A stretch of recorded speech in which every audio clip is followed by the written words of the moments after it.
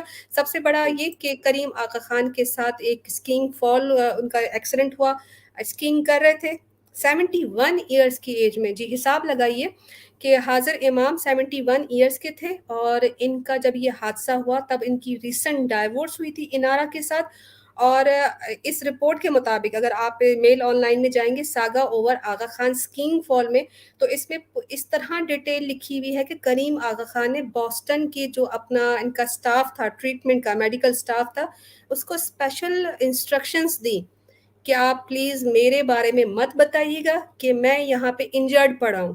اور اس کا ریزن یہ بتایا گیا کہ ایک تو کریم آغا خان ریسنٹلی ڈائیورس کے حوالے سے بہت زیادہ اچھالے جا رہے تھے نیوز میں, اور ان کے بارے میں بہت ساری باتیں ہو رہی تھی. وہ نہیں چاہ رہے تھے کہ دوبارہ سے جماعت میں ایک اور خبر پھیلے کہ جی ہمارے امام کو تو طلاق ہو گئی, اب امام کا جو ہے وہ ایکسیڈنٹ ہو گیا, امام کی ٹانگ ٹوٹ گئی, اب ہمارے امام کون بنیں گے. اچھا امام کیسے بن سکتے؟ سلیمہ اپنے بیٹے لے کے چلی گئی, انارا اپنا بیٹا لے کے چلی گئی, زہرا جو ہے وہ امام بن نہیں سکتی.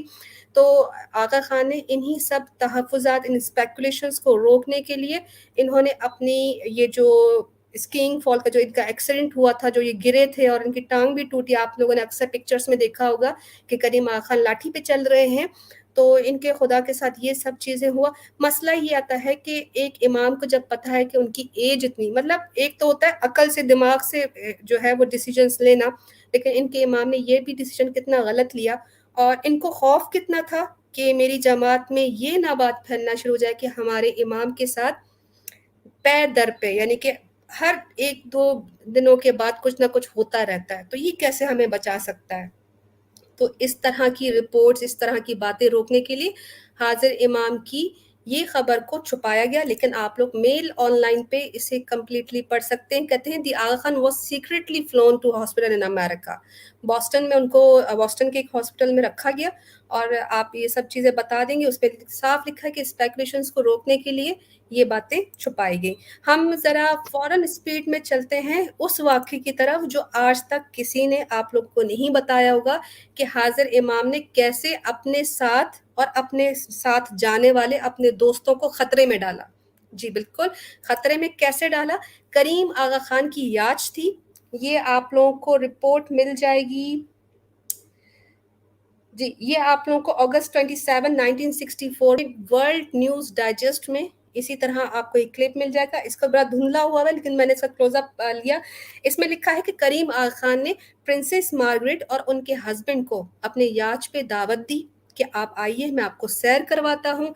تقریباً 75 مائلز جب وہ سمندر میں نکل گئے, کریم آغا خان کی بوٹ کے نیچے ایک بڑا سا پتھر آیا جو کہ انڈر واٹر سبمرج تھا. کریم آغا خان کو یہ نہیں پتا چلا کہ میری بوٹ کے نیچے, میری یاچ کے نیچے پتھر آنے والا ہے. وہ جو یاچ تھی وہ ریزہ ریزہ ہو گئی, ٹکڑے ٹکڑے ہو گئی, اور یہ تینوں لوگ کریم آغا خان, پرنس مارگریٹ اور ان کے ہسبینڈ تینوں پانی میں گرے, اور ان بوٹ کے جو پیسز جو لڑک رہے تھے, تیر رہے تھے, ان کی سپورٹ سے وہ تقریباً 2 گھنٹے اس پانی میں سبمرج رہے, ویٹ کرتے رہے. اٹالین اتھارٹیز 2 گھنٹے کے بعد, اپروکسیمیٹلی 2 گھنٹے کے بعد وہاں آئی. انہوں نے ربڑ کی لائف بوٹس پھینک کر کریم آغا خان کی اور ان کے دوستوں کی جان بچائی. تو یہ آپ لوگ دیکھ سکتے ہیں کہ کریم آغا خان کو یہ نہیں پتا کہ وہ پانی کے اندر جو بڑا پتھر پڑا ہے اس سے وہ ٹکرانے والے ہیں, اور خود بھی مر سکتے تھے اور اپنے دوست بھی ان کے مر سکتے تھے. اس پہ ایک مشنری کھوجا صاحب نے ایک بڑا اچھا واقعہ بتایا تھا. ان سے ہی پوچھتے ہیں کیونکہ وہ بڑا, جب میں نے ان سے یہ ڈسکس کیا یہ واقعہ تو انہوں نے ایک ابو علی کا واقعہ بیان کیا, امیر علی فینسی کا. مشنری صاحب آپ کا آواز آ رہی ہے؟ ایک ابو علی کا ایک واعظ ہے, اس میں یہ واقعہ بڑے شوق سے اسماعیلی لوگوں کو کہا جاتا ہے, اور یہ برین واشنگ ٹیکنیک کا استعمال کیا گیا ہے. میں پہلے سے ہی کہہ دیتا ہوں اس میں کیا ہے, ٹھیک ہے نا. تو کراچی کے اندر امیر علی فینسی کے گھر پر حال کے حاضر امام تھے, وہ رکے ہوئے تھے, اور ٹھیک اگلے دن اگلی رات کو وہ وہاں پہ سوئے ہوئے تھے بنگلوں کے اندر, اور بنگلے کے اندر امیر علی فینسی بھی تھے. اور جب پوچھا گیا کہ مولا اپنی روم میں نہیں تھے, تو امیر علی فینسی نے کیا کیا کہ وہ اپنا گارڈ تھا بنگلے سے باہر گیا ہے. تو گارڈ نے جواب دیا کہ نہیں, امیر علی صاحب کو وہ بولا کہ بھئی کوئی بھی باہر نہیں گیا ہے. پھر کیا ہوا کہ اگلی صبح مولا جو ہے وہ دروازے کے اندر آئے, اور پھر امیر علی فینسی نے مولا کو پوچھا کہ مولا آپ کہاں گئے تھے؟ تو مولا نے بہت عجیب بات بتائی ہے, سنو مزہ آ جائے گی. تو مولا نے بتایا کہ کونگو کی جماعت دیدار کے لیے آ رہی تھی, وہ طوفان میں یاچ کے اندر پھنس گئی تھی, وہ ڈوبنے والے تھے, انہوں نے مجھے یا علی مدد کر کے پکارا, تو میں وہاں گیا, ان کے ڈوبتے ہوئے جہاز کو میں نے بچایا, اور اس کام میں نے کیا جو یا علی مدد کہنے کے میں ان کے پاس چلا گیا. اور بالکل ایسے جو مشکل آسان کرنے والے ہیں, جیسے اسماعیلی بھائی دعا مانگتے ہیں کہ بھائی مشکل آسان مولا کر سکتے ہیں, تو یہی بات اس نے بالکل ایسے لاجک اور فیکٹ سٹوری جو کچھ بھی ہوئی وہ ہمارے سامنے ہے کہ لوگوں کی برین واشنگ کتنی کی جاتی ہے, اور بات کو بھر بھر کے لوگوں کو بتایا جاتا ہے کہ یا علی تو رحم کر, یا مولا تو فضل کر, امام ہے زندہ اور قائم پایا ہے, امام بولتا قرآن ہے, امام مشکل آسان کرنے والا ہے, امام مظہر اللہ ہے.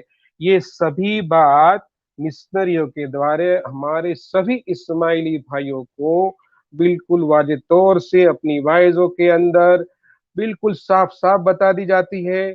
جو خود کی مشکل آسان نہیں کر سکتا ہے, جیسے ہم نے آگے آپ کو بتایا کہ جو تھوڑا چوری ہو گیا اس کی خود کی مشکل تھی, وہ خود بھائی مشکل میں گر گیا, وہ خود اپنی مشکل جو دور نہیں کر پایا, وہ آپ کا مشکل کشا کیسے ہو سکتا ہے.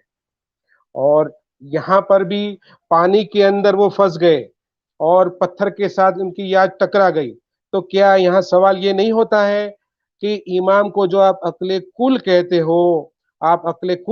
ہو, یہاں پہ تو ان کو معلوم ہونا چاہیے تھا کہ بھائی تھوڑی دیر کے بعد میرے ساتھ کوئی حادثہ ہونے والا ہے, کسی کی جان خطرے میں پڑ سکتی ہے, تو میں کچھ اور انتظام کروں, تو لیکن وہ تو یہ نہیں کر پائے وہاں پہ. اسی طرح سے یہ وہی بات ہو گئی جیسے فرعون کے لشکر کے ساتھ اور فرعون کے ساتھ ہوئی. جس طرح فرعون جو ہے دریا نیل کے قریب پہنچا موسیٰ علیہ السلام کو جو ہے مارنے کے لیے اور ان کی قوم کو مارنے کے لیے جیسے پہنچا, ویسے دریا نیل کے بیچوں بیچ جب آیا تب اللہ سبحانہ و تعالیٰ نے دریا نیل کو حکم دیا کہ بھائی آپ جو ہے مل جاؤ, میرا حکم ہے. تو دریا نیل جو مل گئی اور فرعون کو غارق کر دیا. یہ آغا خان صاحب جو ہے غارق ہوتے ہوتے بچ گئے, یہ اللہ کی سزا تھی. یہ اسماعیلیوں کو غور کرنا چاہیے کہ بھائی یہ خود کو جو مشکل کشا کہہ رہا ہے, حاجت روا کہہ رہا ہے, جو خود مشکل میں اللہ نے اس پہ مشکل ڈالی ہے, آفت ڈالی ہے, دریا کے بیچوں بیچ جو ہے پتھر ٹکرا کر مرنے والا تھا یہ تمہارا مشکل کشا, یہ اللہ نے سزا دی ہے ان کو. تو یہ سوچنا چاہیے کہ یہ کیسے پھنس گیا, یہ کیسے مشکل کشا ہو سکتا ہے جب خود اللہ سبحانہ و تعالی نے سزا دی ہے. اس کو سوچنے کا مقام ہے. ٹھیک, بالکل, بہت بہت شکریہ. اور یہ جو واقعہ مشنری کھوجا صاحب نے بتایا بالکل صحیح ہے, کیونکہ ابھی میں جب آغا خان کی جو ایک وائز ہے ابو علی کی, اور اس کے علاوہ شناس سلیم ہنزائی کی امام شناسی کے نام سے, اور اس میں ابو علی نے صاف یہ واقعہ بولا, اور یہاں تک بھی بولا تھا کہ امام صاحب جو ہے جب گیٹ سے آ رہے تھے امیر علی فینسی کے گھر کے اندر, تو وہ سر سے پاؤں تک بھیگے ہوئے تھے, ٹپک رہے تھے جیسے ابھی ابھی سمندر سے نکلے ہوں. تو ان سے پوچھا کہ امام صاحب یہ آپ کیسے, کس حالت میں, اور آپ کہاں تھے؟ تو انہوں نے کہا کہ میں تو پوری جماعت کو پانی میں ڈبکی لگا کے بوٹ کو میں نے کندھے پہ رکھا اور میں نکال کے لے آیا. تو جی اس طرح کی جب باتیں ہوں گی تو واقعی میں جب ہم سچائی بتائیں گے تو پھر بہت ہی ریئر ہے کہ عقل مند کوئی ہو اور وہ سچائی کو قبول کرے, اور یہ ساری جو فضولیات ہیں اور یہ من گھڑت قصے ہیں ان لوگوں